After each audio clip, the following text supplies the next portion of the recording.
Whawhera ki pia malo mo e tau toi maua e pongpongi le rei, pongpongi o whakoini.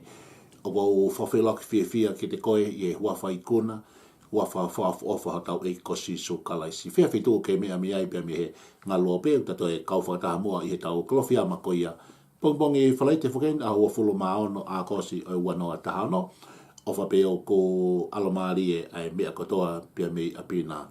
Ko tau klofia ma ko ia ke pongpongi ni ku to o ia pe mi he ulaki episode pau a pita wa he ko ia hono fa ve si hono fitu pe moi valu ulaki pita wa he fa ve si fitu pe moi valu te ula wa tu ia i liu e pa ke matua pe ko liu ko ia a Thomas Wesi pe hono fa ia ulaki pita wa he fa ve si fitu pe moi valu ka ko ofi ngata anga o me ko to pe ko ia mo fai fo poto mo le o ke lotu. Pesino o mea ke mo mau ai ofa vela ia te ki mo tolu, he ko ofi he ofa ai ngahi anga halalahi. Ko vesi o ko lau ko e vesta pua ki moni. Ka mau te ke mau whina maari e pe ke lau ko toa i pea e vahe wha o e tohia ulaki pita. Pea ko tokanga ko whai he hongo vesi e ua koe ni, o ku lawe ulaki apita i whakakau koe, ka pau te tauhanga o whenga ke analaiso ai ongo vesi ua koe ni ulaki pita vai wha me si fitu pia moi walu. O pehe e pita he vesi hono fitu, ka kuofi ai ngata anga o mea ko toa pe. Ai o ku talanoa apita ki he mea koe taimi. He ku mahu inga apito ai taimi e kaunga kristiane, mahu inga apito. He rohi koe taimi, o kune tala mai le wai ai whaahinga mea, pe koe whaahinga tō onga te tau whai. Hange pe koe ni, koe hoko koe ai walu pongi, koe whai taimia koe taimi ke teu ke alu ke ako, taimi ke teu ke alu ke ngā we. Koe hoko ai tahawa, koe whai taimia koe ke osi iloi koe, maha pe koe taimia kai hoa tā, koe lunch. Koe whātol noa, koe whihan whātol noa, koe whakamao po ia, tuku e ngā we, koe whaki api. O kuia e foi, kone hoko pe foi taimi ko ia, o koe mea ke whai. Takata malanga bahe tolu vesi uluaki, o kuia e kuonga o mea kotoa pe. Ako hinga ia ke whai tau, there is a season for everything. O koe e liriu e taha, there is a time for everything. O kuia e taimi o mea kotoa pe.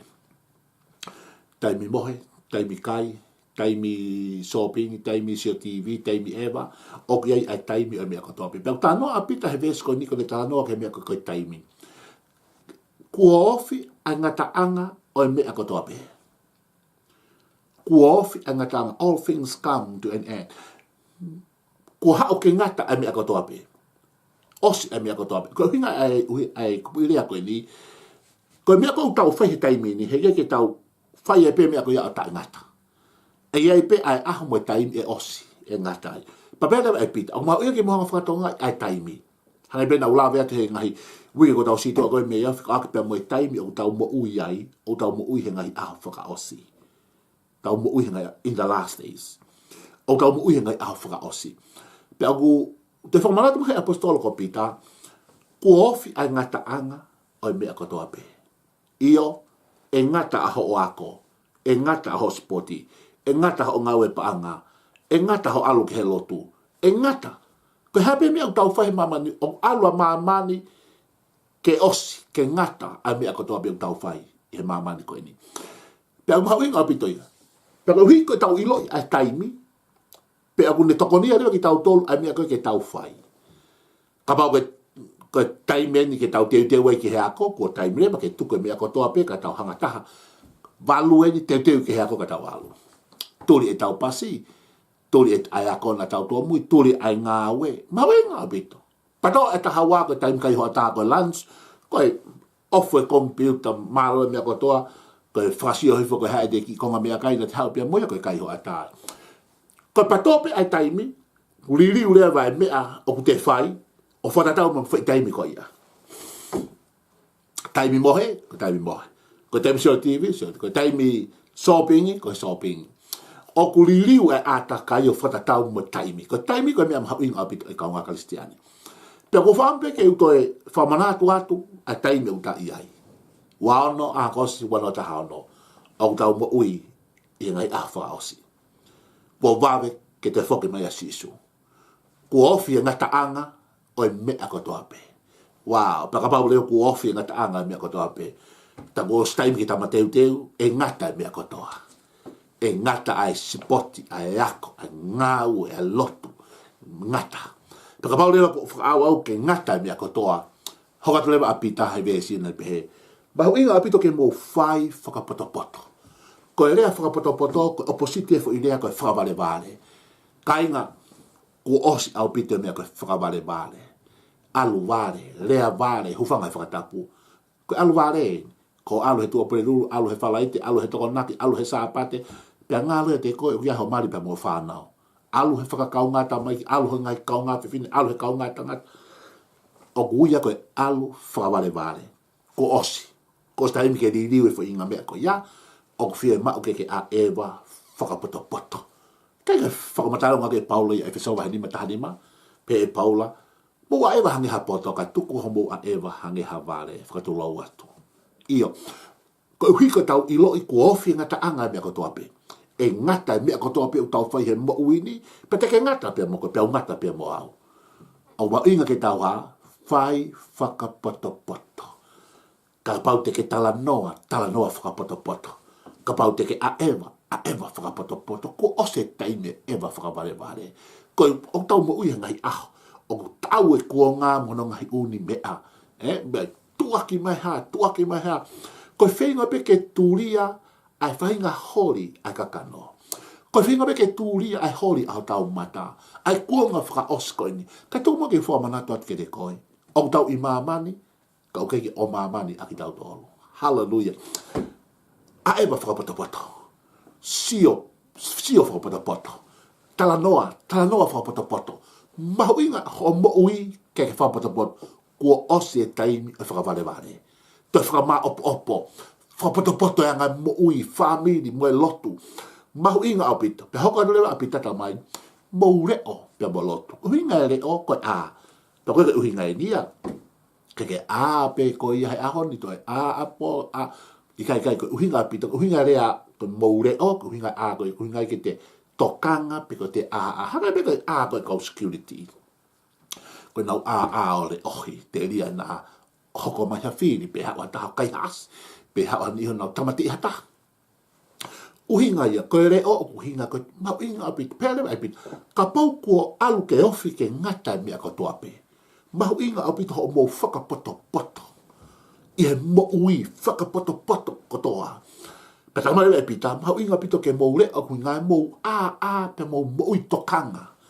O whawhetai ki he eiki e kai. Kai hatai mi ke tau I hatai mi ke tau matu aki tokanga au pito ke whanonga anga.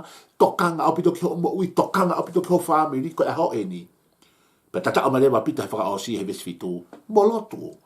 O whawhetai ki e ki kāinga. Ko hui ko tau mo ui ngai aho whakaosi. Mo e ofi ke ngata ai mea kotoa pehe universe ko ini. Au mahu inga e tau whakapoto-poto, pia mahu inga e tau hei kuanga whakaosi. Tuku e mohe, pe tuku e ai sio noa. Tokanga ke ngai mea. Tokanga ki ho mo ui, tokanga ki ho mari, tokanga ki ho ki whanau. Tokanga ki he lotu. Ko ui ngai ko ko tokanga. Tokanga au pito ki he mo ui, lalaka. Taimi e whakamatu o tua, lalaka ki mua. Ia ni i koe mo ui, koe vai, koe eke atu, whewhe hake koe si koe mālo pe. Ku ose taimi e mālo, ku ose taimi e vai, ose taimi e pe, ku taimi e tau mālo.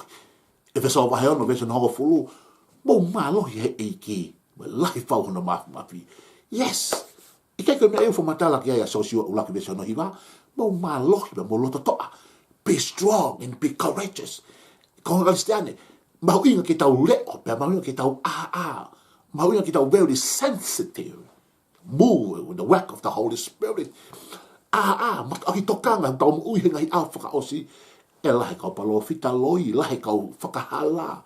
Tu whiri o kalaisi, e iai ngai palo pale mai whamiri. Koi siasi, pia mahu inga ki tau he kua whakaosko e ni e ka inga i he mo ui, whiohi, tala noa, sio, whakakaukau. Mahu inga au pito ke tau pe tau lotu. O go pore ke te koe lotu, peluki hotu i o lotu maha o mo ui, lotu maha o family, o mali, waifi, o sipaniti, lotu maha o ki whanau, lotu maha si, lotu maha fonua, koi tui, koi pale mia, lotu maha o ngai family, te ke nau mau ai mo ui, lotu, puno o lotu tangi ki he eiki, ke whaka mo ui, yes, i niwe ngai polo pale, ma whaka family, ma haki whasin, puno o lotu tangi ki he eiki, koe aho e ni, whakapoto pe mou le o pe mou lotu e kau ngaka liste, e whawhangi tau tole ngahi mea e aho ni. Malo i au ho e ifo ho o mohe, o gai mea hoko ki o whamiri, ko malo i au e ifo ho o tāngulu he po uri, o gai mea hoko he si. Koe pōre, kau whaiwhekau, kau se tuata, kau ti koni, whaka aho ngai whainga maari e pa me te mi tau puno o lotu, tau au kai, tau tangi ki he otua, lotu mai whanua, tau lotu mai pure anga in Usilani koe National, John Key, lotu mai tamatu i, sastu pouono, pe mono whare, palemia, koe kau take e whono komunista, o kei nau whie mau e tau whakaanga, whanau kau take te koe whie mau lahi e kau take, nau whie mau e tau lotu. O kou whie mau ho lotu mai ma aku, kou ki o ke whie mau ke lotu atu ma au. O whie mau he pare mia o tonga e Samuel Akispo Hiva e tau lotu. O kei ne whie mau e tau whakaanga, o kune whie mau e tau pou he lotu.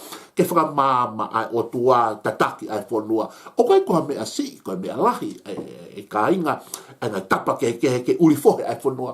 Tau malatua he lotu, tau koe hae tataki ai eiki ke pure anga, koe tamatu i Amerika, i Australia, whengai whetu tau nofu ai, malatua he lotu e kau taki.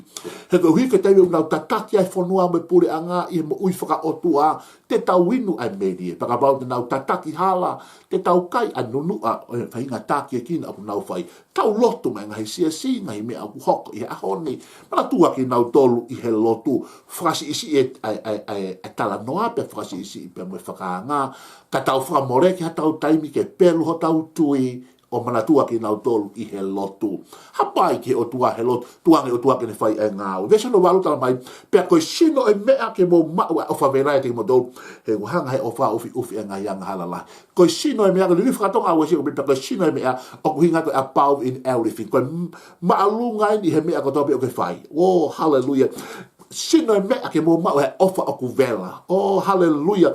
E ka ingo mea tau whima koe ofa tana kei pia mo e vela. Whirea vela koe 70, O whima ke vela. Ke vela ai anga e tau ofa ke o toko. No whamatala he kau matao ko ia oe te tapu. Whirea koe 7, Taimu ke